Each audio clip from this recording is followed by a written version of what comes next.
ئەم بەداخەوە ئەمڕۆ لاوان و گەنجان بە نیگەرانیەکی قوڵەوە یادی ڕاپەڕین دەکەنەوە و ڕوبەڕووی قەیرانی مەترسیدار بوون دەبنەوە وەک قەیرانی کۆچ و کەمی هەلیکار و نەبوونی هیوا و ئومێدی ژیان.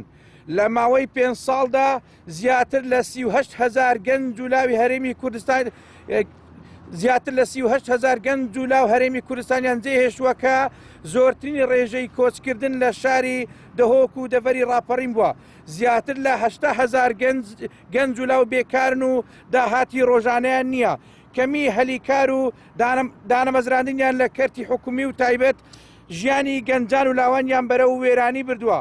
ئەوە لە کاتێکدا هەرێمی کوردستان دەوڵەمەندە بە سامانی سروشتی و پارەیەکی زەبەلەح لە دەستی کەمینەیەکدایە کە بە پەنجەی دەژمێردرێن و سەر بە دوو حزبی دەسەڵاتدارن کە پارتی و یەکێتین.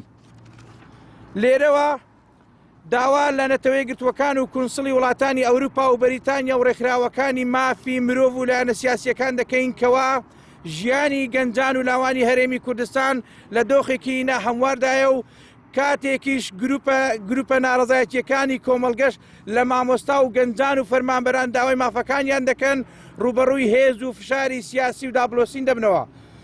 ڕۆژنامەنووسان لەیان دەدرێت و زیندانی دەکرێن و دەست بەسەر کەلوپەلیاندا دەگرێت. بۆیە داوا دەکەین کە فشار لەسەر پارتەکانی دەسەڵات پارتی و یەکێتی بکەن و کۆتایی بەو شێوازە لە حکومڕانیە بێنن و چیتر دەستکەوت و ئامانجەکانی ڕاپەڕین لەلایەن کەمینەیەکی بازرگان و بەرژەوەندی خواز و نانیشتیمانی قۆڕەخ نەکرێن. سنتەری پەرەپێدانی لاوان 5 سی 2025.